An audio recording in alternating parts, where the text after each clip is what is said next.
money, damn it! So what are you doing? Nothing. Nothing? Why not? Trying to get on this Lifestyle Radio website. Sounds like a cool website. Yeah, it's alright. Oh, wait, I might have it. You might have it. You're listening to Lifestyle Radio. The opinions expressed during this show are those of the individual participants and do not necessarily reflect the opinions of their associated organizations or Lifestyle Radio.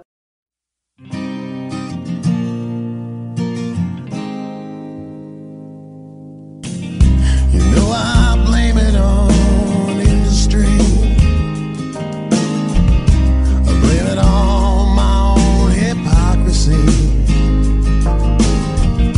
Miseducation and politicians. No one's willing to step up and speak. Hello and welcome to the Prince Radio Show. We are live. Yes, we are live here at lifestyleradio.net as well as .ca. And over at our sister station, 420radio.ca. As well, as always, I am in the front window here at Cannon Days in downtown Campbellford. So if you're in the area, stop by. I'll get you on the radio. Tonight, my joint host is Alicia Yashcheshen, and she has a guest that is a patient in here to tell their story. I always like to hear stories. I always think that, a patient shares their story, it helps educate other people and learn what they're going through. But before we get into that, it's time for Alicia and I to discuss a little bit of the news. So, Alicia, how are you tonight? Oh, I'm great. How are you?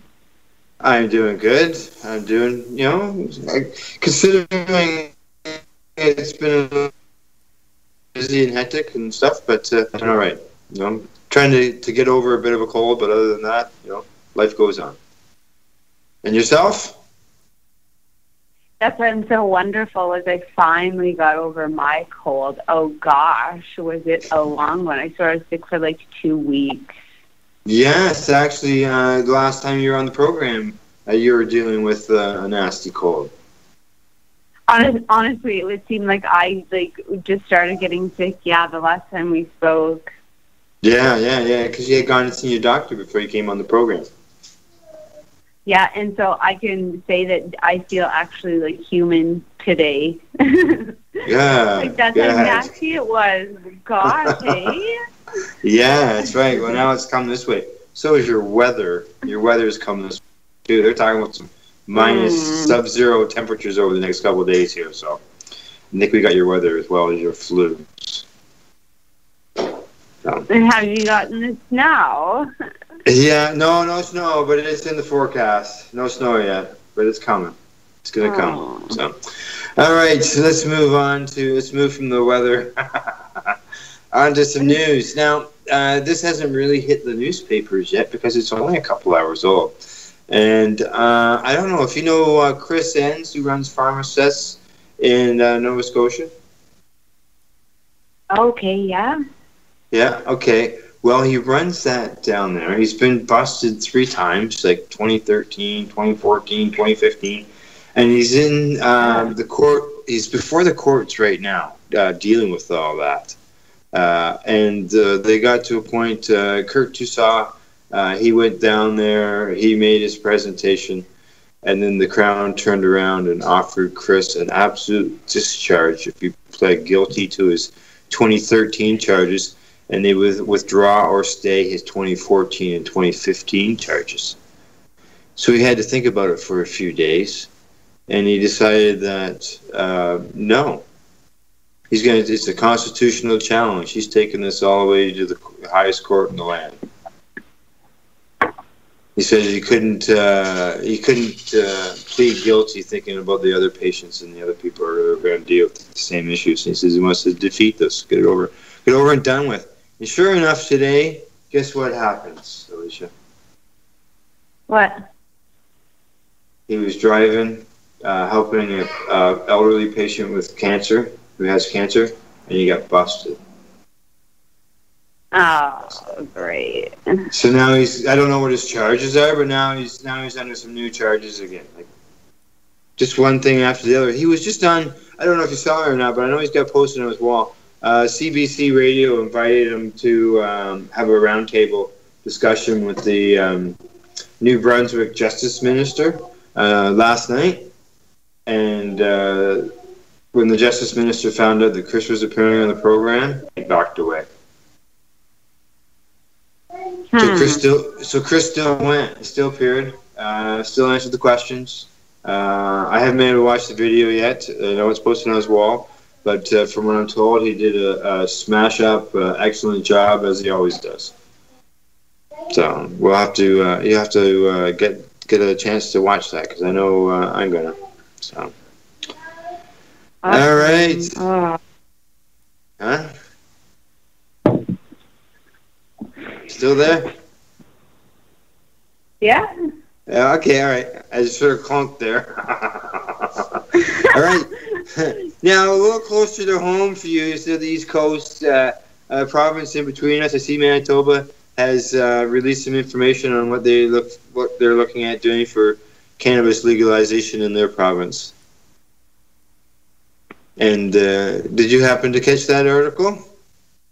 Talking about the New Brunswick one? No, not the, well, we're going to discuss that here in a second too. But the Manitoba one, they're actually going to have private retail stores. Oh. Yeah.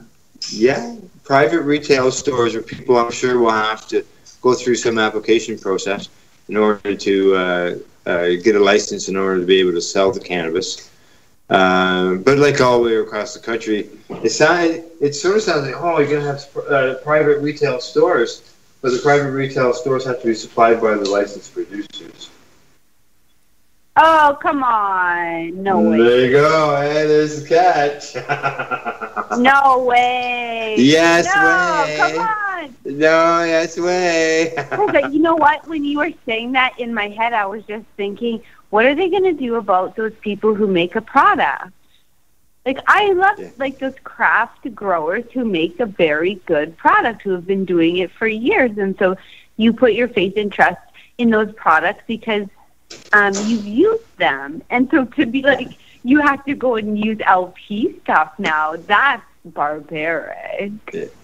Yeah, they're going to be licensed producers that will be supplying them. Now, for like, you know, here in Ontario, we're getting like, it's going to be for me, anyways, an hour and 40 minutes for a drive to the nearest cannabis store.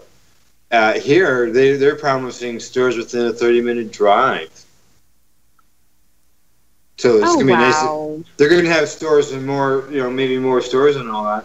But still, yeah, it's you know, you'd like to be, you know, like to see it supplied by more than just licensed producers, because there's a lot of craft producers out there that do a bang-up job. So, okay, and you mentioned New Brunswick. What's going on in New Brunswick? You know, they come up with their program, and you know, it sort of shows the way that the provinces are coming up with different ways across the country.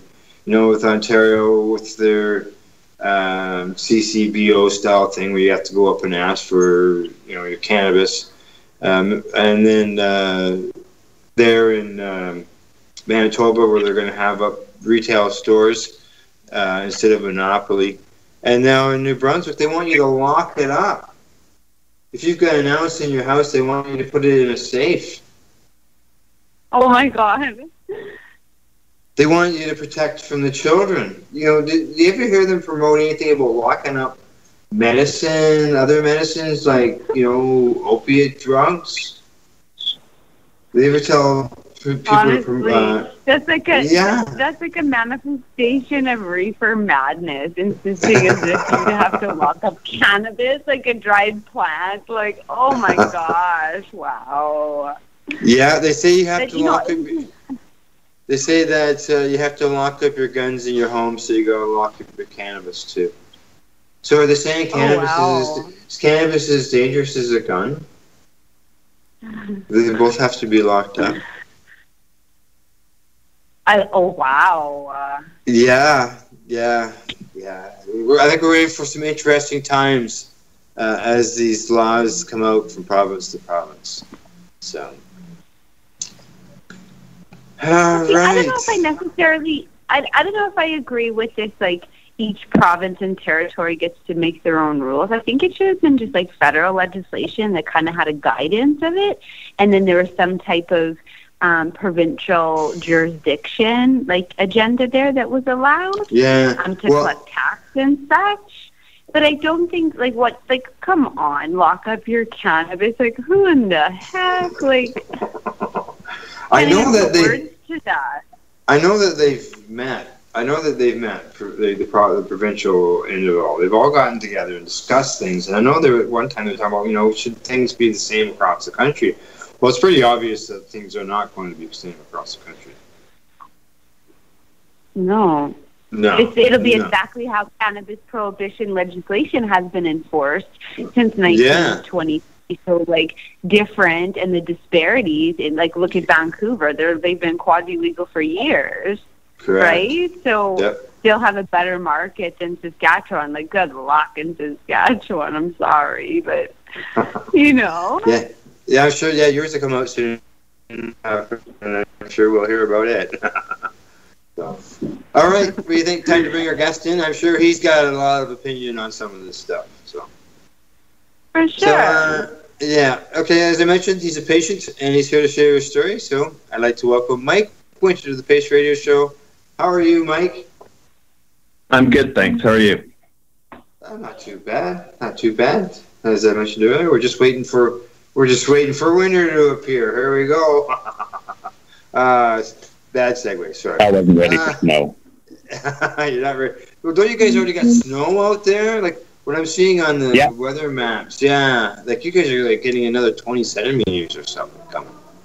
Don't say that. Yeah, what you got there now? We got, I don't know, maybe 13 or 15 centimeters. Not too much. Oh, wow. Jeez, I think we got one snowfall that was more than that all last winter. It's, I hope this winter is the same. But, they are calling for, we're getting nothing but rain here for weeks on end. Going into the cold like this, you got to think that if it's raining now, is that all going to turn into snow? So, we don't want a pile of snow. Well, I guess so are the industries. It's not bad. They could use it. So. Yeah. All right. Well, Mike, what we do here, okay, I get Alicia's invited you on the program. She's got some questions for you and ask some questions as well. All righty? Okay. All right, Alicia, over to you. All righty. So, Mike, you're a patient, and so what I like to ask our guests is what first brought you to cannabis, or how did you first discover that cannabis was beneficial medicinally to you? Well, I've been using cannabis since I was 15, so it's been a really long time. And I don't know, I think the first time I ever tried it, I realized that it helped me a lot. I had a really hard time when I was in school, and it just helped, like I've always known. But I don't know, more recently, I don't know, it helps with my arthritis. It helps with anxiety. I'm sure it keeps my sleep regular.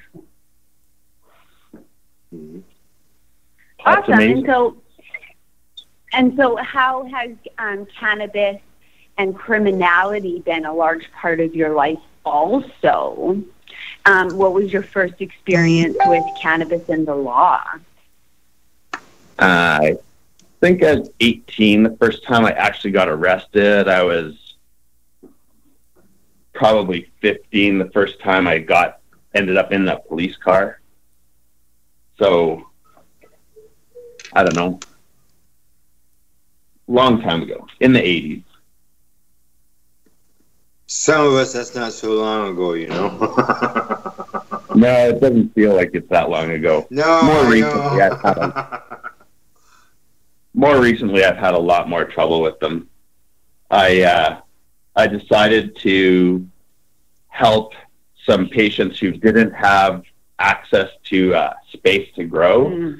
So when I applied for my Health Canada permission to grow for more than just myself, and I had to inform the RCMP that that's what I was doing, things got much worse. You had to Are you inform. serious? Why did you have to Yeah. inform the RCMP that you were growing? I had to get a criminal record check, and they demanded to know why. Okay, and you would. Yeah. Okay, that was back in the MMAR days, eh? Yeah, that's right. Right. Yeah. Yeah. Because I know you had to get a criminal record check for designated grower at that time. Actually, you still do, even under the ACMP. To me, I was just doing the right thing, and Yeah. Yeah. I've paid for it ever since. And so, when the police like approach you, do you believe that they have like, because they'll obviously, after they run your name or see that you're cannabis related, you think that that makes them treat you in a certain arrogant way? Well, I know that on the information I have from my last arrest, the officer says that her specific reason for treating me the way I was being treated was because of my possession and my cannabis record. So I would say yes. Oh my God, that's unlawful. I don't think that you can use past convictions, and that's exactly what they're doing, to harass and discriminate. So it's like they'll never stop targeting you because you have like previous cannabis convictions, which is unfortunate because I don't know how many other crimes there are that they continue besides justice or related breaches, like charges, besides those ones. I don't know what else like adds up real quick besides cannabis. You know what I mean? Well, I know. Because tons of my charges were breaches or other stupid related charges. Like it's so how they quickly add up, eh? Yes. And then once they lay a charge, they continue to target you, and it's like this sick cycle of discrimination. That and is how it seems harassment to be to me. Yeah, that's how it seems to me. Like I've sadly lost count of how many times I got arrested since 2013. But I'm sure it's at least 10. And that's just because they're targeting you because of cannabis. However, you've had like physical altercations with officers because of it. Like they've been really rude to you. Like, can you describe the one time when you were like assaulted by an officer in Yorkton? I was told by the sergeant in Yorkton that I could come and pick up some property that I was supposed to be able to get returned to me. And when I got there, the officer who dealt with me assaulted me. And then he charged me with assault. And I ended up in jail on remand for 3 months because of that. And my lawyer refused to, like, I had to use legal aid because I had no money. My lawyer refused to make any kind of proper defense. I ended up she quit the morning of my trial. I had to defend myself, and I got acquitted of the assault charges. Although they still charged me, convicted me of disturbing the peace because I was yelling as I was being assaulted. Oh. Oh my God. Oh, you're supposed to be silent when you're being assaulted, are you? Apparently. Isn't one of the things called yell for help? Whisper. Yeah, and I mean, it's not like they were arresting me. I went there it was in the police station. No. Yeah. Wow. So. Yeah. Now, you mentioned you've got you're dealing with arthritis. I don't know. Have you? Well, you got your MMAR, so are you covered on the injunction still? Okay, so my documents expired on January 26th of 2014. So I went and got a new. Are you still there? Yeah. Okay. I went and got a new prescription because it was still in court at the time, right? We didn't know who was going to be okay and who wasn't, but my grow was okay because it was after September 30th. But my prescription, as it turned out, wasn't. But the extension that I got,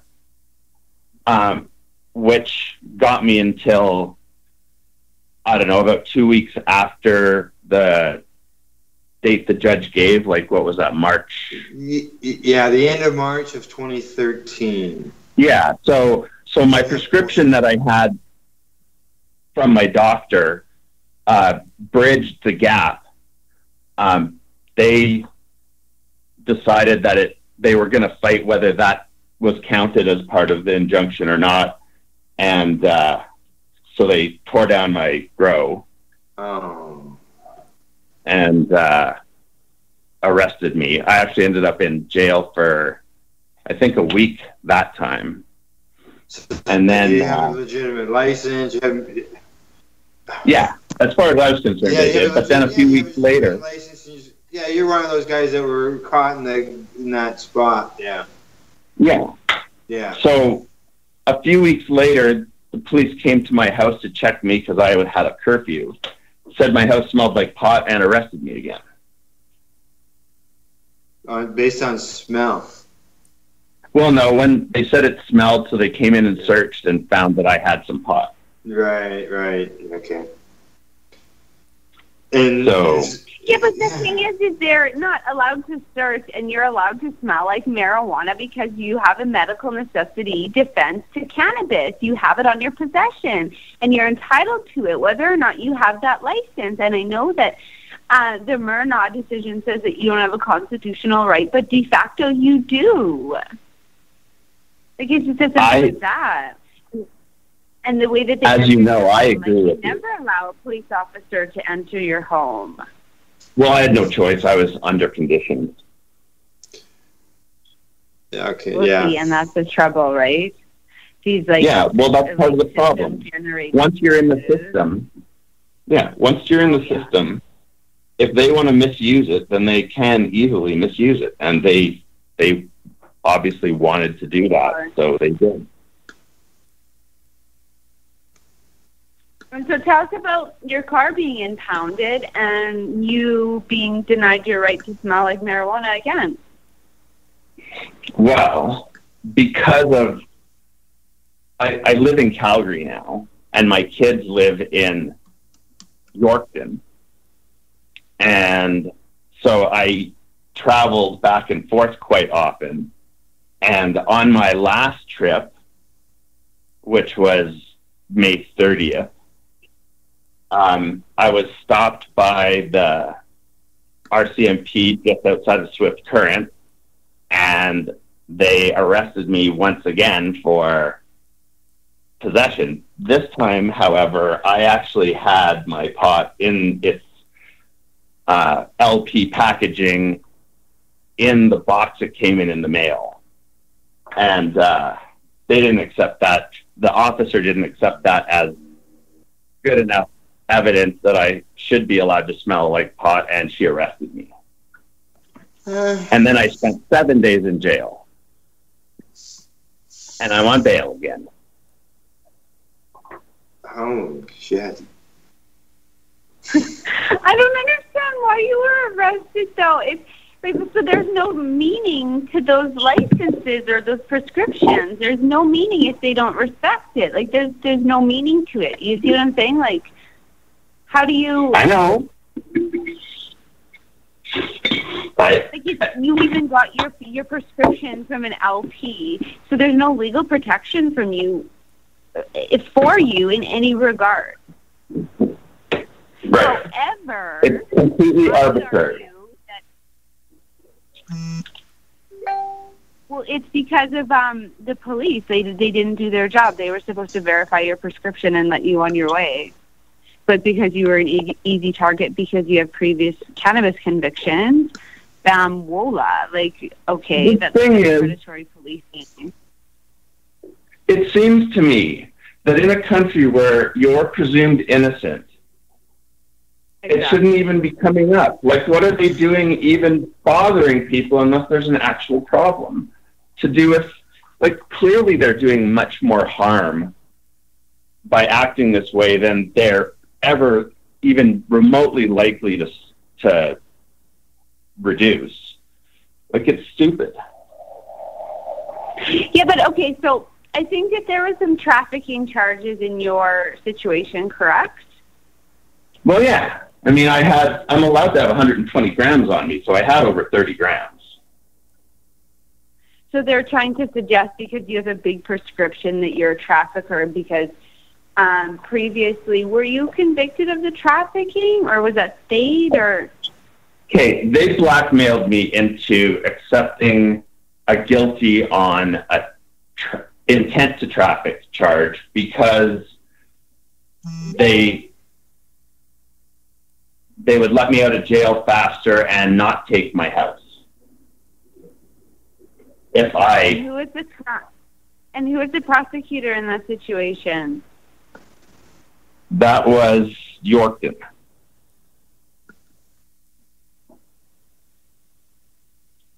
Okay, but who was the prosecutor? You don't remember it? Yeah, Blacko. Or, no, what's his name? What's that law firm there? Ruffnack? Yeah. Ruffnack? Yeah, him. Oh, he was the prosecutor. Yes. Oh, and he's the one that offered you this deal. Yeah. And so you took the deal, I suspect, because you thought it was a good deal at the time and didn't realize. Yeah, I was wrong. I will never take another deal from them, no matter what they offer me. I won't. Like, it's just not worth it. Like you were saying about some other story, it has to go to court because the laws are stupid and they have to go away. Yeah, Chris Sands down in Nova Scotia. Yeah. Yeah. Like, that's exactly how I feel too. Because a lot of people do take the plea deal, and they end up with a very small fine, or they still end up with their conviction, and then the laws, that fight against the law at that point stops, instead of allowing it to go on in order to try to defeat the law, right? So it works into the Crown's favor as well that way. Yes. Well, I did file a constitutional question with the court today when I was there. Oh, you're in court today? I was in court today, yeah. I actually haven't had a proper hearing yet on those last charges because I don't have a lawyer. Oh, so you're defending yourself? Well, I'm still dealing with the court. Like, legal aid in Swift Current is refusing to defend me for reasons they're not really very clear on. So the court might give me a lawyer still. Yeah, you can always apply for a court-appointed lawyer under the Constitution, for sure. Yeah, I did. I did that today, too. Cool. And because there's always been kind of like a discrimination, like maybe you could speak about how in Yorkton, like, you had these charges and, like, the Crown prosecutor who was prosecuting you was the main defense law firm in Yorkton. So what were you supposed to do? I was wondering that too. In fact, before I got arrested because of the kinds of things that I was doing, I was trying to retain legal counsel in Yorkton, and the only law firm worth retaining from my point of view was them, and they wouldn't do it because of the fact that they were prosecutors, and that's wrong. Or it should be wrong. I guess it's not wrong.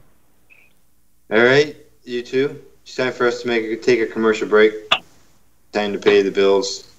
And then when we come back, we'll continue with your story and your situation there, Mike. All right. Okay. We're going to hear a little bit from the Killing Time Band and the song An Ounce of Goodness. And then Alicia and I will continue our conversation with Mike when we get back. You're listening to the Pace Radio Show. We are live here at lifestyleradio.net and .ca.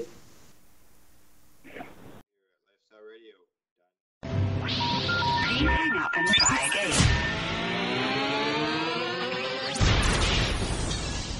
You're listening to Lifestyle Radio. We're good friends till the bitter end. 'Cause I'll never bend. You know we're bound by our sins. Promise you this, my old friend. Canada, the time to act is now. These days, your customers are seeking variety. Increase your earning potential by expanding your inventory with CC Nexus, Canada's largest cannabis seed wholesaler. CC Nexus stocks over 60 reputable breeders, including Canuck seeds, with a wealth of autoflower, regular, feminized, and CBD strains. All first-time customers will receive a free pack of Canuck seeds, plus a mug, t-shirt, and additional promotional materials. Add strains and increase your profit with CC Nexus, your Canadian-owned and operated wholesaler of cannabis seeds. Discreet, worldwide stealth shipping from Canada, supporting you locally. Call today, 1-844-843-7995, 1-844-843-7995, or visit us at ccnexus.global. The following is a public service announcement from the Canadian Therapeutic Cannabis Partners Society. The Canadian Therapeutic Cannabis Partners Society is a non-profit organization dedicated to ensuring improved access to therapeutic cannabis and cannabis byproducts in Canada. With a federal government that has committed to legalizing cannabis, we feel it is our duty to ensure that the medicinal use of cannabis doesn't get lost in the process and that there are clear distinctions made between the medicinal and recreational use of cannabis. It is our mission to ensure that government regulation doesn't get in the way of a sick, disabled, or terminally ill person's right to use or produce this amazing natural health product. If you would like to get involved, you can contact us on the internet, www.canadiantherapeuticCannabisPartners.com, on Facebook, CTCP Society, or search Canadian Therapeutic Cannabis Partners. CTCP now operates a medicinal cannabis signing clinic. If you want to grow your own medicinal cannabis and are located anywhere in Canada, then I'd like to suggest that you give them a call. They can be reached at 1-613-967-9888. That's 1-613-967-9888, and grow on with CTCP. Man, have you been to Canadays yet? Canadays, Campbellford's premier cannabis culture shop at 19 Bridge Street West. They've got bongs, oil rigs, grinders, and papers. Everything you need for consumption. They've got seeds, soil, nutrients, and dome trays too. Everything you need for cultivation. Get top quality seeds from top suppliers like Canuck and wholesaler Nexus. Canadays. They've got all kinds of awesome cannabis novelties, clothing, and apparel. I know, right? It's a lot more than just a bong shop. Interested in gaining legal access? Canadays can help. They're a PACE information center. You know, people advocating cannabis education. Come by the shop and check it out.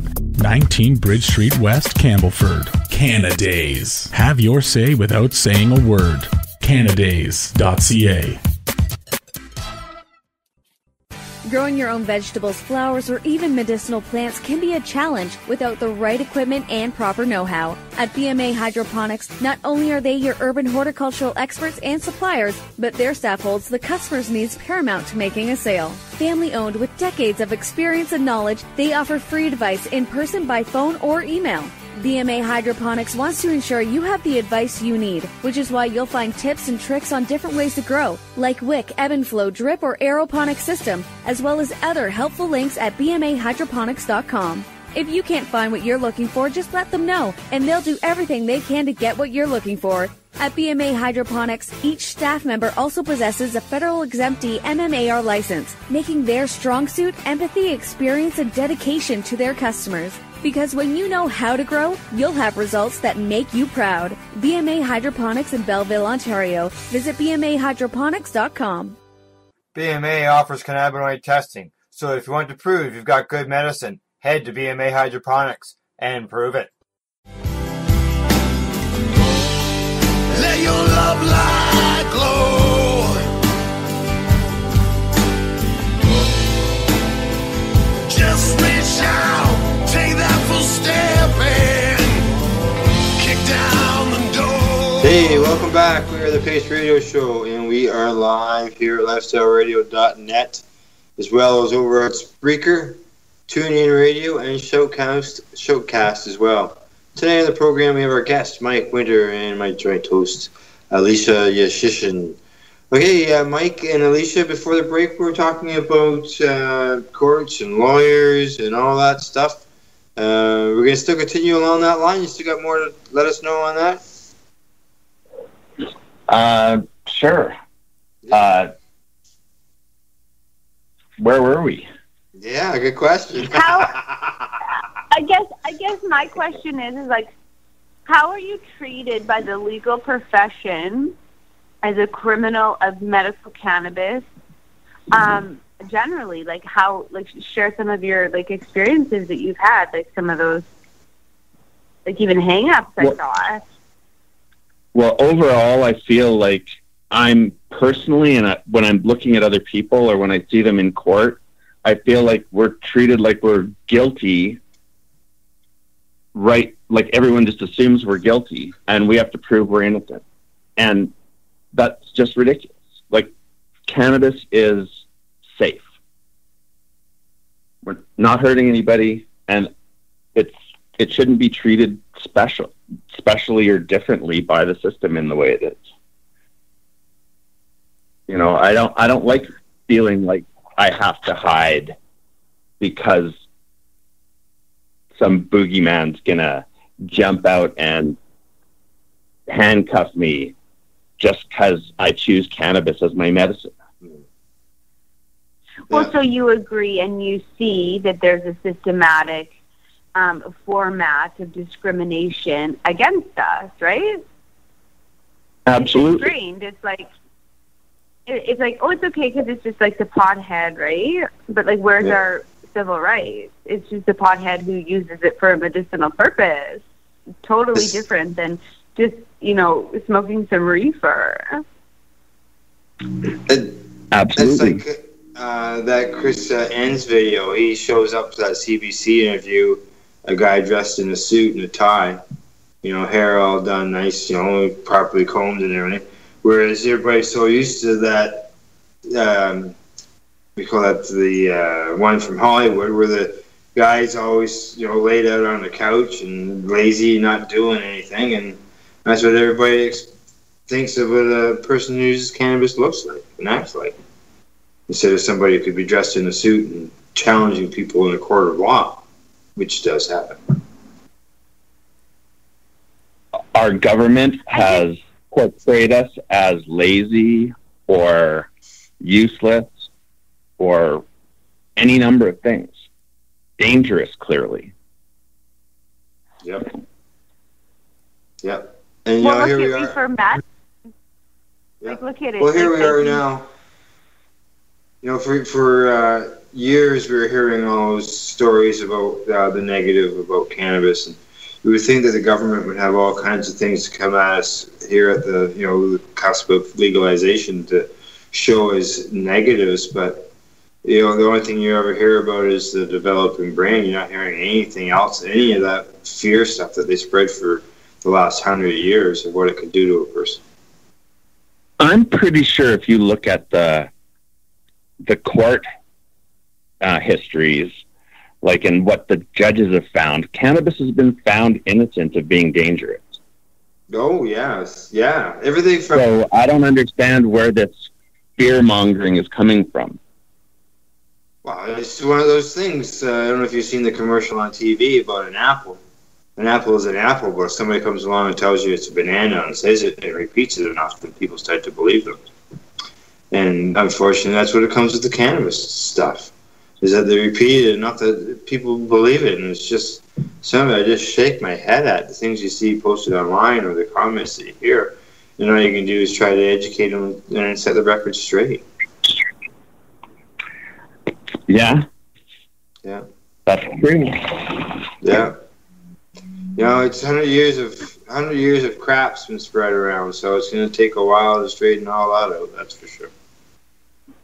I think the big I question people is... realize, though. Go ahead, Alicia. I was just saying that I hope people realize that, that stigma that's been associated with cannabis users, you can't continue to use that when legalization happens, because it's the people who identify or use cannabis aren't that stereotype. So treating someone a certain way just because they use cannabis is just so offensive to me. And it's like cops treating Mike in a certain way because he has charges associated with cannabis. It's ingrained to target the cannabis user. And so gay and transgendered and marriage has occurred and been allowed legally. And so I guess they're finding their voice and their power within rights. So where does ours come from after years of being shamed for a plant, legally, criminally convicted for a plant? I think that's why we have to use the law. We have to make them... I don't think... to me personally, I think the new laws that are coming, C-45, or I think that's right, isn't it? Yeah, are C-45. insane. Oh, I think they're insane. Oh, 14 years for between a 17 and an 18 or 19-year-old passing a joint, 14 years of jail time. That's crazy. There's so much in it that's crazy. And it's crazy that police forces think it's going to cost money to stop doing something. Yeah. No, how does that make sense? Laws. Yeah, exactly. I agree. If I was running if I had a store and some guy came in and said, "Give me money and I won't beat you up," what would I call that guy? A hustler. Or, yeah. A thief. What's the police chief when he says that? Yeah. What? No different other than one's got a badge and the other one doesn't. What police chief in Canada is not saying it's going to cost a whole bunch of money to stop arresting people for pot? Oh, it's all across that's the where country. their budgets and that's where their dollars come from, is pot. Pot is lucrative to the judicial system, and that's why it's remained illegal for so long. And that's why they use pot as an excuse. Prohibition. 14 years for passing a joint for youth. Are you insane? It's insane. That's not legalization. That's prohibition designed to harm, just exactly as it's doing now. That's not lawful even.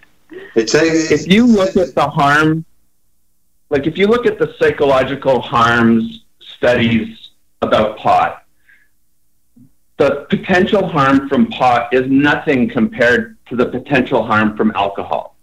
And you don't hear anybody screaming about alcohol. or the developing brain on kids with alcohol? Alcohol is terrible for developing brains. That's just a fact. It's not like people don't know that. It's much worse than us. It's a proven fact. It's a proven fact. So why are they not screaming about that? Why is New Brunswick making you lock up pot, but you're allowed to have booze sitting out? You're allowed to give your kids booze. Like, how does that make sense? Yeah, or even, you don't have to lock up your peanuts. Peanuts are dangerous to some people. And grapefruit. Sometimes grapefruit can be really dangerous, too. That's right. You know, we could throw out all kinds of examples. It's that, 100 years of they believe their propaganda. They believe some of the stuff that they've been saying over the years, and this is what, unfortunately, some of us are having to deal with. As Alicia said earlier, the laws during Prohibition were enforced unevenly across the country, and now with legalization, that will continue. Looks like it. Yeah, but I mean, exactly.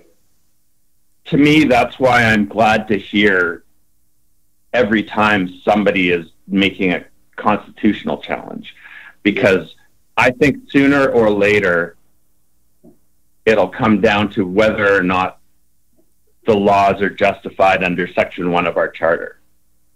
And I just don't think they can prove they are. Yeah, because they're constantly being challenged. Like, I know the Supreme Court has already ruled in the past, back in 03, I think it was 03, where the government can set laws for and against cannabis. But yeah, the laws that they set, they still have to be constitutional. Just because the Supreme Court said that they can set laws doesn't mean they can just go ahead and do nilly-willy whatever they want to do. There's still the Constitution that they have to still abide by. Well, maybe one of you guys can answer a question for me, because I was kind of wondering, what exactly is the criteria that justifies cannabis being on the schedule in the first place? What justifies it? Well, there was no debate. It was just added. They just said cannabis sativa L added onto that section, and that was it. It was very short. There was no thought. There was nothing. There was very. And then there was always the book. It's never been proven guilty for cannabis. Hey, seriously, it's never been proven guilty. And worthy of where it is. You're right. That's a really good point you make. It doesn't make sense to me that it's on there. It's in its own part, right? It's not even cannabis, and cannabis products are Section 2. I don't even know if cannabis should be on there, to be honest. It's a herb. The reason why, something like cocaine is on there is because, people like Freud were addicted to it, and it was, a system problem, just like opiates. Cannabis has never done that. It's just created wealth and health and abundance, and it's the more you suppress it, the more it thrives and survives. If the government just tomorrow said, we're unscheduling cannabis, what would that do? That'd be the repeal. Exactly. The sky's going to fall, probably. I'm just kidding. Yeah, if they just took 2 out of the schedule completely. And that's what I think should happen. I agree. Well, that's what I think should happen. Yeah. And that wouldn't take long. It wouldn't even cost anything. Yeah. But then the government... Just reappeal it. That's what they did with alcohol prohibition. They just reappealed it, and then they created regulations, which, I haven't really looked for them, but I probably would suggest that they're pretty sparse, if you know what I'm saying. But when it comes to cannabis, we're going to legalize, but we're still going to prohibit and put people in jail for it? No. That's still violating our civil rights. A teenager going to jail for passing a joint, who dreamed that up? Holy, that's such a violation of human rights. And why do people have to continue to challenge dumb law? That's dumb. That's just bad. Don't make laws it seems to me, if there was some cannabis is still used by a pretty large percentage of the population of the world. And if there was actually some real negative, we'd know. Oh, for sure. They wouldn't be searching for some just like statistically relevant thing. It would be obvious. Exactly. Like we didn't need scientists to tell us cigarettes were bad. We knew they were bad, and then we forced other people to acknowledge it, right? Like things like alcohol too. Like any of these things. Like if there was a problem with stoned people driving, we would know there was a problem with stoned people driving. It'd be in the paper all the That's time. not to say it's necessarily a good idea. I'm just saying. Correct. I completely agree. You'd be reading it in the newspaper. You would see it on the news at 6:00, and you're not seeing that. And they would be rubbing it in our faces because they hate pot. In an accident, you know. Yep. You would see it. Like you would see it in the newspaper. It would how you see drunk driving with like beer cans coming out of the vehicle. You would see that with edibles jumping out of the window. You know what I mean? Like you would see it in the media, or you'd be like, this guy was like high and he beat his wife. Where is that? When have you ever seen that? When he was just not to mention the fact that people who are too high don't feel like going and driving anywhere. They go and they lie down. You know when you shouldn't drive, and that's the beauty of cannabis. It doesn't accelerate one part of your sensational being, like system, like alcohol. It inflates your ego. I think that's my point. And it diminishes your inclination. So then you get in the vehicle and you do stupid shit. Where with cannabis, it's quite the opposite. Yeah. I look at it I got pulled over. I got caught speeding in a speed trap, and I had just smoked a joint 20 minutes probably before, so I reeked of marijuana. But I like smelling I like marijuana. I shouldn't have to mitigate to please anyone. Why? I think that my license grants me that. And so, anyways, I got a speeding ticket, and he didn't say anything about the weed. Not a fucking thing. Man. Wow. Yeah, that's awesome. I drove into a ride program, and they asked me all kinds of questions because I didn't smell, but I had a cannabis hat on and a cannabis shirt on. And, oh yeah. Well, I spent a few minutes with the officers and educated them about the program. Is what I did in the end. I used to think it was funny when we're trying to scare you up. Ow! What was that? What? Were they trying to scare you up? Ow! They were trying to scare you up. Those police officers who you educated. Okay, yeah. Actually, I don't know. They were good. They were pretty good. The ones that I dealt with. Oh, okay. Yeah, they were pretty good about the whole thing. So, but still, I can't say that every single cop I ever dealt with was bad. Correct. But lots of them.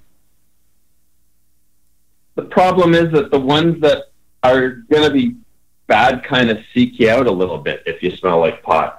And as Alicia was saying, I also like smelling like pot. I used to think it was funny when people would pull me to the side and say, "You sure smell like pot." Or you're standing in line at the grocery store, and the person behind you says, "Do you ever smell good?" I don't pull people over and say, "Wow, you smell like Obsession" or whatever. Yeah, no. So, Alicia, what happened? They never said nothing, eh? Never said nothing about you smelling the pot, eh? No, nothing. Not a word. But the thing is when I was looking through my phone, my wallet, I have this thing of cards, so I had to pull out those cards to find my license and my marijuana license, and then there was a bunch of marijuana related things that were there. So I think that maybe that's why he didn't say anything. But when he first came up there, he didn't say anything. Not a word. Not a word, eh?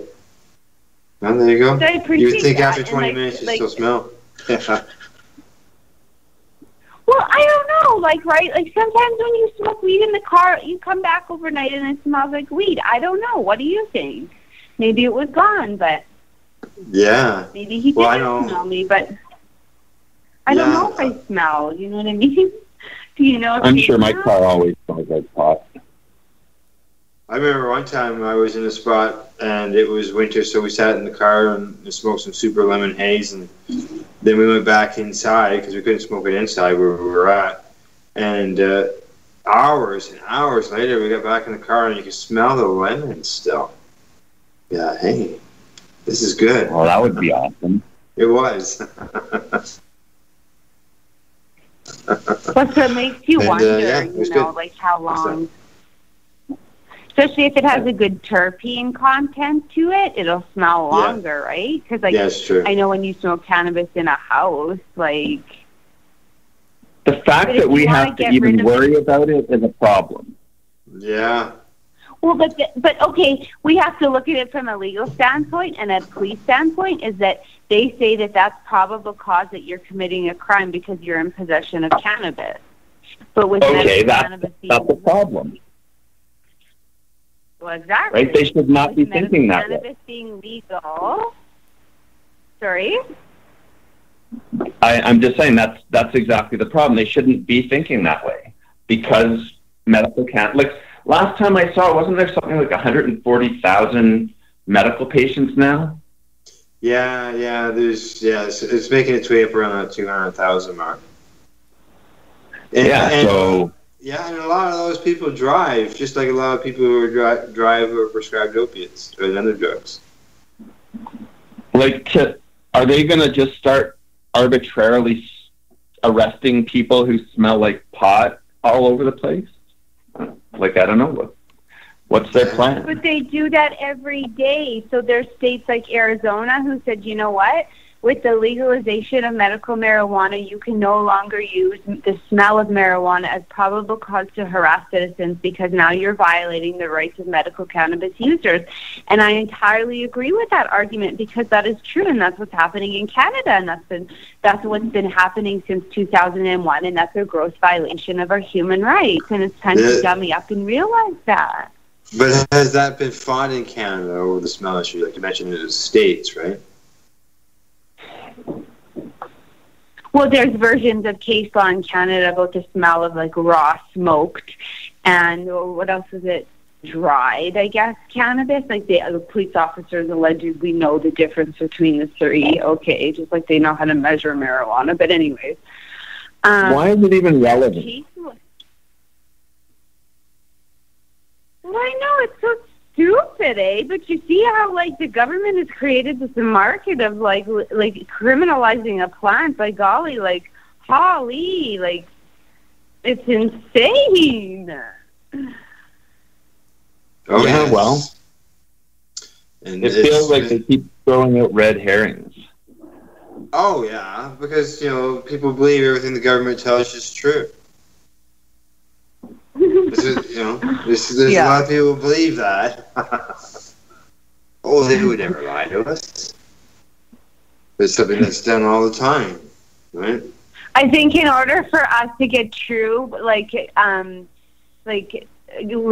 legalization, is that we need to form a cannabis party in every province and take over that. In order for you to truly get rid of prohibition and the roots and the sickness that it's created within society, because while alcohol created social disease and it was abundantly clear, the prohibition of cannabis has created that. What alcohol did, it's created a social disease. People go to jail over planting a plant that you use as medicine, and the list is endless. Holy, in a civilized society that we say is free and democratic. Wow. And then you're it's true. We need our own cannabis party. Well, we did have a marijuana party years ago. Politically, Yeah. like a total, you know what I mean, taking roots activists and like gain positions within government to change it because they're so out of touch with reality. Like prohibition means no criminal convictions. Nobody goes to jail for it anymore. That would be nice, but unfortunately, people can still go to jail for tobacco. Well, of course, but not in such like an epidemic rate, for crying out loud. Can you imagine like all the people that are in jail that could be productive members of society, and while they're in there like supposedly being rehabilitated, technically, and even in my best, no matter what, you could find a way to end up in jail for. Like even tomatoes, right? If you kept breaking the right rule. That's right. Yeah. Exactly. Yeah. Okay, you two. It's time for another commercial break. Time for a commercial break. All right. We're gonna hear some more of the Killing Time Band and the song "Ounce of Goodness," and then we'll continue our talk here with Mike Winter. And you're listening to Pace Radio Show here on LifestyleRadio.net and .ca. You're listening to Lifestyle Radio. Least expected. Oh, the greatest gift of all. An ounce of goodness. Hand it out to one and all.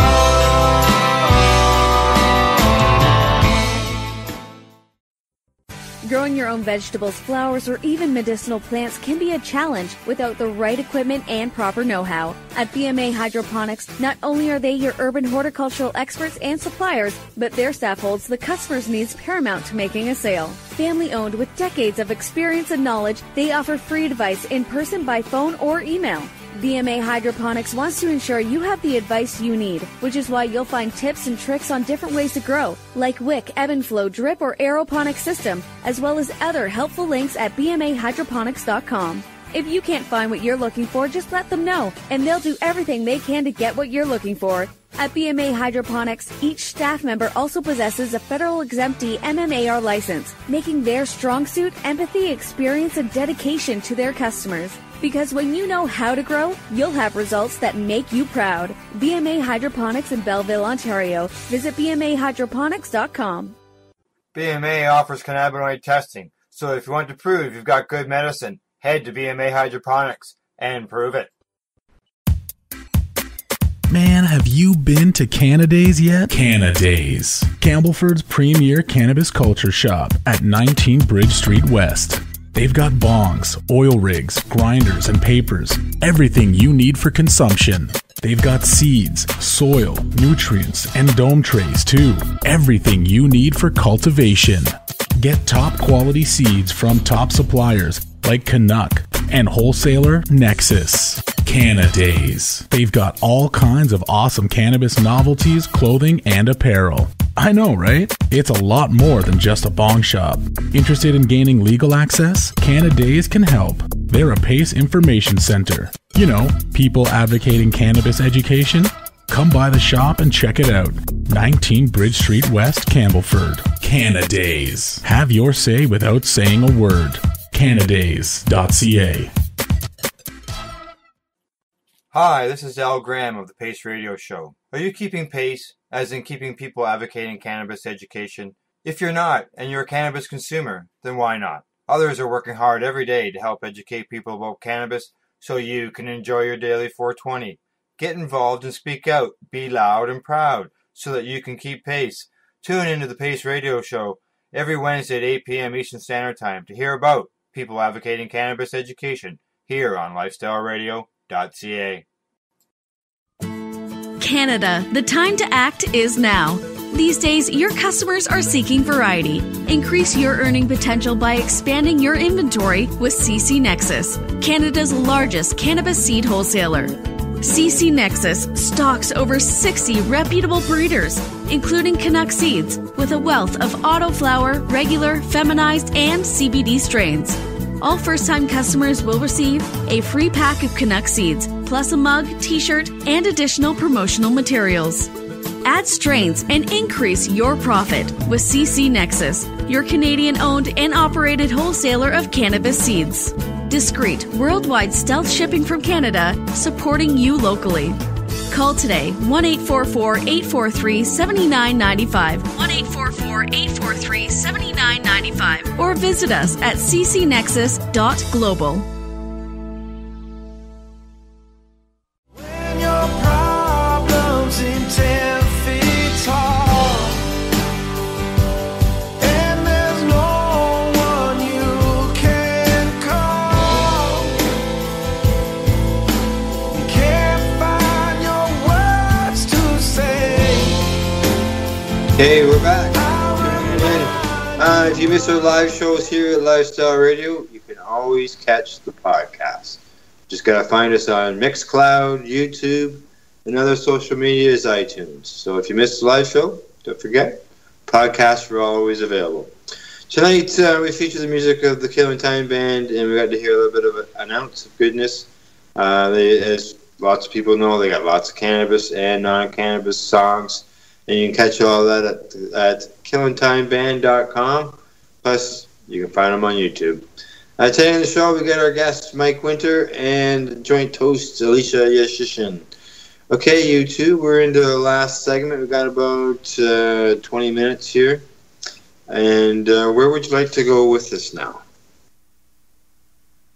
Alicia? I don't know. Don't know? What do you mean you don't know? Okay, I got a question for the two of you. All right. We've been talking about, a little bit about Manitoba with their retail stores, and Moncton with their, not Moncton, but New Brunswick with their safes for people to store their 7 grams in. What do you expect out of Saskatchewan? Because you're both in Saskatchewan, right?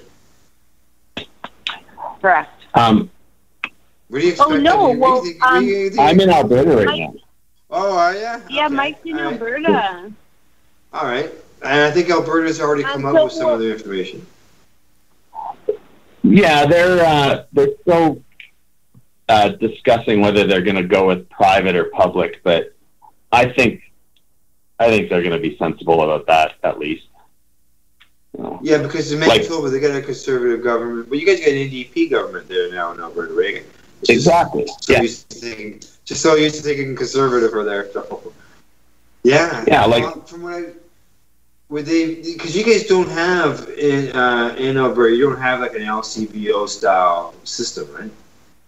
Yeah, it's already private liquor stores here, so it has been since the 90s sometimes, so they'd have to set up a whole new system. I think it would just be too expensive, and I just don't see them doing it. So what do you think they're going to do?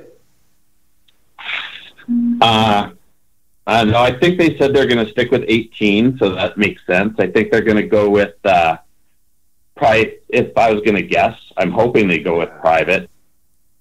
At least that's going in the right direction. Right.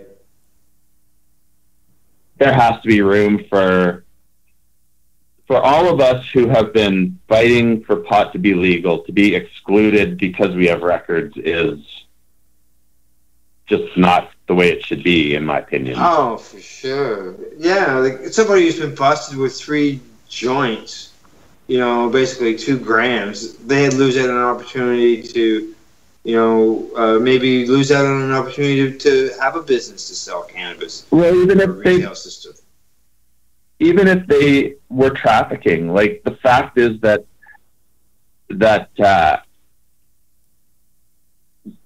how many pot dealers do you know who were anything except decent? Most of us have experience with guys that we went and visited and hung out with, or who came and hung out with you or whatever, you know, depending on the way you set things up. You know, I just don't see where the harm ever was. I lost my train of thought there. Yeah.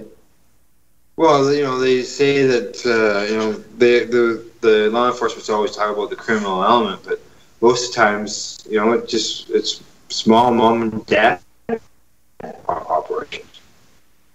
Yeah. Yeah, it's not this big criminal element in it all.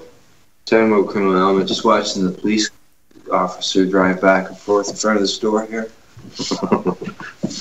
One advantage of sitting in the window. Well, but the thing is that's what police officers are taught, is to criminalize people, the cannabis users, like on their little chart on the wall, in their little, I was going to say chambers, but in their detachments, they have this little picture chart on the wall, and it has like meth, and cannabis is on there. It's like this little demon there. So anyone who uses those substances on there is dehumanized and treated like a criminal. And that's how they justify, like, that's how police officers justify, like, harming other human beings, is because they dehumanize them because cannabis is on that chart. That cannabis should be erased from that chart. I was so sad that cannabis was amongst, like, such dirty, ugly things like meth and cocaine. Like, what did that harmless plant ever do? Like, that is just so shameful. I was just so sad when I saw that. Yeah. You know, there goes the police vehicle again for the third time. Oh my God! Speaking of. Yeah. Well, I'm in the so-called entertainment district here. We have, you know, we're not a very big town. We're only 3,500 people. But I'm across the road from where there's a bar. So whether it's because of the bar, wouldn't be because of the cannabis store. Lights are all on. No. Oh my God, you're entirely right. That's exactly why they keep having to waste their resources on someone overusing a toxic substance that shouldn't even probably be ingested in the first place. Look at the harm that it does within society. It was prohibited for a reason. Yeah, well, it's too bad. Prohibition always causes more harm than whatever it's trying to prohibit. Yeah. Yeah, it does. Yeah, like. Well, you know, like. Well, I guess, like, but the thing is, I think that cannabis should be legal because of its proven record that since 1923, no one can ever prove a societal harm. The law itself, in fact, is the most societal harm that has ever been created, whereas alcohol, like, look at drunk driving deaths. Look at drunk driving in itself. Yeah, look at this. I think cannabis should be treated like any other vegetable. Yeah. Sorry. Yeah. He believes it should be treated like any other vegetable. Like the plants, for crying out loud, just let it go. Like, but the therapeutic and the medicinal benefit, like, come on, like, they're so smart in, like, Colorado because they, like, have been researching this. Like, we should know so much more in Canada, and really we're so naive when it comes to cannabis and its true potential because we've had to grow it in basements like outcasts, shameful criminals for years upon years upon years for no good damn reason, really. It would be really good if all of us could have it raw to be able to use it in salads and stuff all the time. If it was cheap enough to do that, then that would be good. Oh, some people, I've said that to people too, like, use it in salads. They just look at you like, in a salad? Like, you're going to eat cannabis leaves? And they say, well, you eat lettuce leaves, don't you? Or juice it. Well, the leaves themselves are pretty. What's that? Or, you know, dandelion leaves, they go in salads. But, yeah, there's a difference between leaves and buds for sure. But it'd be nice to sprinkle some bud on top, you know? Yeah. You know what? Like the leaves, the raw leaves, juicing them, and then, like, you have to use them because, like, the collagen in that raw cannabis in the leaves is like, that's like the medicine, and people don't have access to that. You want to cure cancer, you want to live healthy and be healthy, that's where your medicine is. The whole plant, just like the buffalo, is good on a cannabis plant. You know, it's just like the leaves, like doctors recommend you take your vitamins and stuff as we get older. You know, the cannabis shouldn't be any different. You know, take some cannabis so you get your cannabinoids, and that way you don't end up being cannabinoid deficient and end up with some illness. Because that's what it is. That's what all of the illness that it presents itself today is cannabinoidal deficiency, MS, Crohn's disease, anxiety, arthritis. Those are all autoimmune, and there was something given to the system that tricked your system into thinking that, well, it was a poison. It was like trying to poison your body, so your body started attacking itself. And it manifests in many ways. But what fixes that is cannabis. It sure helps. We should. It's against our human rights for us to not have access to good, clean, organic, quality cannabis. That's the real crime. And just like the leaves, the ability to go and get the juice. Like you want to talk about aloe juice, what about cannabis leaf juice, hemp leaf juice? You want to talk about medicine? There you go. There you go, we can't access that. The politician in a suit uses trickery upon the public to deceive them. So you buy more white sugar. So it rots your teeth. Yeah, it's got to be unhealthy and cause death, and then it becomes legal. Right? Exactly. That's crazy. Yeah, you're trying to jump in there, Mike? I was just going to say that, I mean, I've been using cannabis for more than 30 years. And over that time, I worked in bars for 25 years.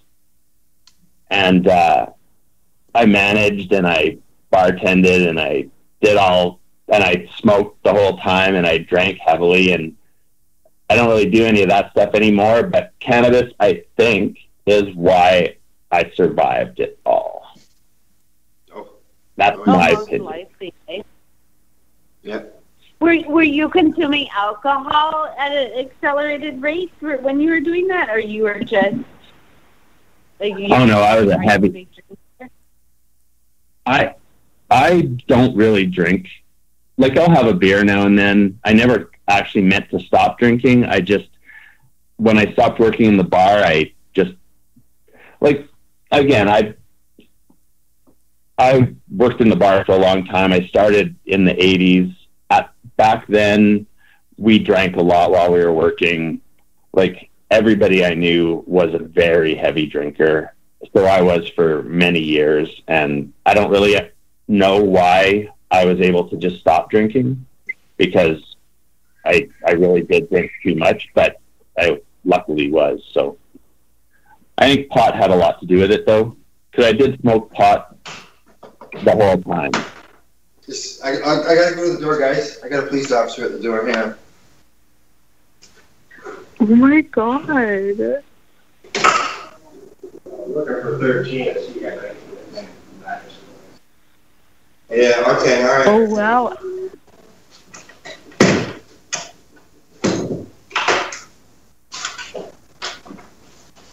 I'm back. What happened? Well, like I said, he drove by here a few times, and then I just watched, when Mike was talking, I watched him walk by me, and then he just walked by again, and he waved at me, and then he came to the door. He's looking for a certain address, and when I opened the door, he saw the address on the door. I said, okay, I got the wrong place. So I don't know who he's looking for, but he's not looking for me. That's good. Yeah, that's good, exactly. There we go, yeah. That's funny. We've Live never radio. had a popo show up on the show. I should have invited him in and asked him a few questions. Oh my God, Mike, look at that. You just attract them. Oh my God. Yeah. Oh. He's looking for somebody. It's a certain address. So when I leave here, I'm gonna take a look up and down the street, see what's going on. Must be looking for something. Yeah. Because like all the businesses are closed, and Shallon's gone out for a bit of a walk, so this close sign is on the store here, and I'm sitting in the window. So I thought maybe he was wondering what I was doing in the closed store, but he's not looking for me. So. Oh, he's across the street now. Was that the RCMP, or no? Was that the RCMP, or is that a city or what? It's the provincial police. It's the OPP. Oh, he's walking down the other side of the street now. Yeah. They don't really have to deal with the RCMP outside of the farther west and farther east. Yeah. Here in the province, we have our own police. Quebec's got their own police, but don't they use RCs down on the East Coast as well? Yeah. I know growing up, I always hated the RCMP worse than the city police. Oh, yeah? Yeah, no, I've never had to deal with the RCs. I've always just lived here in Ontario, so we just always had our provincial police, or you deal with your city police, and that's about it. So yeah, we don't see the RCMPs. And so how is the OPP when it comes to cannabis? Like, are they just Well, it depends on the officer, I would say. There's some that are pretty good about it, and there's some that are real, really nasty about it. Like when I got busted back at the turn of the century, that far back, they were, the guy was really good about it all. Actually, there was a couple officers there. They were really good about it all. But I've seen some people that, have had a real bad time with it. Or even something small, It wasn't a large bust, but just a small bust, and, it can get nasty. But it just depends on the officers. Why do you have to why were you busted for growing? No, I was busted for possession. I had 2.5 grams of oil on me when I got busted. Yeah, I was a real threat to society. I got a $150 fine. Criminal record cost me more. So, but talking about court cases, Mike, you're in court now, so you've got a little bit more to go still with your case. Yeah, legal aid and I haven't had the best relationship, so they quit on me, or I can't use them. So I'm just waiting to see what the court has to say, and I think I said I put a constitutional question challenge in today. So see how that goes. So you'll be a while before you hear back on that? I'm sorry, say that again? I said you'll be a little while before you hear back on that? Well, I have court again on December 6th, which I'm not sure if I'm going to learn anything or not. It's been since May 30th, and I haven't actually had any kind of a proper hearing yet even, so. Oh. Now, I think I heard one lawyer say that you have to be before a judge before a year and a half. Yeah, and also, is your vehicle still impounded? Yeah, they're wasting all this time and keeping not just my vehicle, like all my medical supplies that I had with me and my vaporizer. They took all of that stuff. Listen to that. So you have to get a whole new vehicle. Well, I'm hoping I'll get it back. I expect I'll get it back. What would be the cost of getting it back? Like the impound charges? Yeah. Phenomenal. Well, no, they impounded my vehicle and had to give it back once before. They kept it for a year. They never charged me any impound. They never charged me any impound fees, but it did come back with like dents and scuffs on it, and they just said they were there. Of course they were. Of course they were. Yeah. Oh, yeah. But they never took any pictures or anything. So logic. Okay, so you go back on the 6th, and then so you're almost another month before you go back before the judge. Yeah. But from my understanding is if you don't have any representation and you have to represent yourself, the judge has to make sure that you're protected, that you're not doing anything wrong or discriminating He has a fiduciary obligation to ensure that you're there's equal protection and benefit of the law, but you should never take advice from a judge. Yeah, the problem is they're looking at things from such a crazy point of view. Like the whole system's set up for if you smoke pot, then they assume you're guilty until you prove you're not guilty. Right. Yes. And that's just not the right way. No, it's not. And that goes all. But what I'm saying is, that you're a bad person. Even though they're saying that you're guilty and you have to prove you're innocent, but you have a defense. You have a medical necessity defense, which means that conventional prescribed medication doesn't work for you. So you have to use cannabis. You have a medical necessity for it. So you're allowed to do things like marijuana to be protected under the law and before the law. And sometimes, we've forgotten this because cannabis was this big criminal thing. Whereas we would focus all of our police resources and court time on, cannabis convictions, get bent, where we should have been focusing on, real crimes, against corporations, like Walmart, who sells outdated products after Fort McMurray. And, who should be criminally responsible there. And all these rich people with their illegal offshore money, dodging taxes. Exactly. Taxes. Oh, yeah. That's all the news big time lately, isn't it? Holy smokes. That's not people. Yeah, but that's all designed to keep us... That's all companies and corporations that are included in that list. Exactly. Yeah. And then... CBC published some crazy story about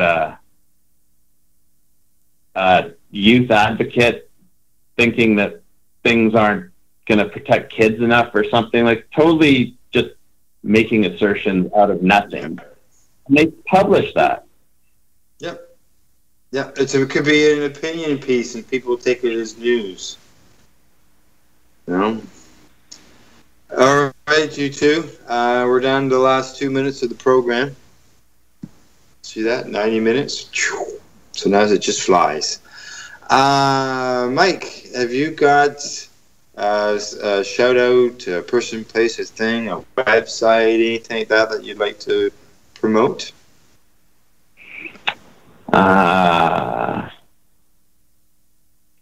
Not really. Hi to Holy Peeling Tree in Regina there. Darren's a good guy. Yeah. What's it called again? Holy Peeling Tree. Oh, okay. All right. Yeah. They do all kinds of hydroponics, whether you're growing your medicine or not, but they do specialize. They're really good. Nice. It's always good when you find a specialized shop, isn't it? Yeah, well, they're really active in the community, so it's, Yeah, if they're supporting the community, it's nice to be able to support them back, right? That's right. Yeah. You wouldn't know the website offhand, would you? No, I don't. No, okay. Well, yeah, I just thought I'd just chat. Sorry. I can't even go on my computer right now because I broke my plug-in, my power supply. Power supply. That's a bitch when that happens. Okay, Yeah. Alicia, have you got somebody you'd like to promote, throw a shout out at?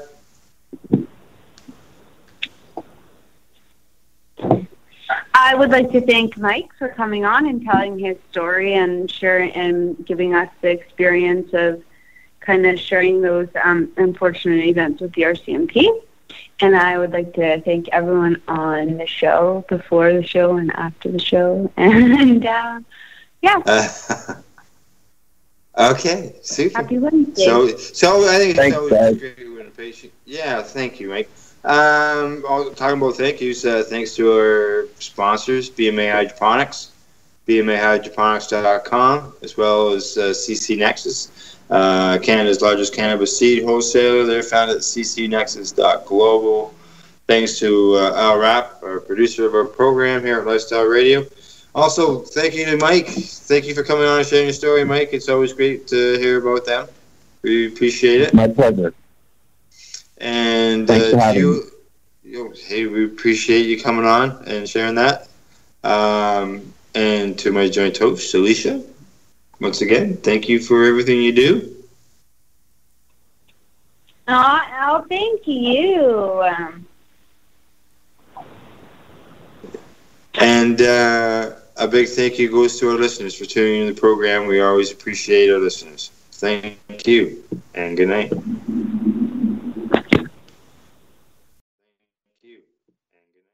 So what are you doing? Nothing. Nothing? Why not? Trying to get on this Lifestyle Radio website. Sounds like a cool website. Yeah, it's alright. Oh, wait, I might have it. You might have it.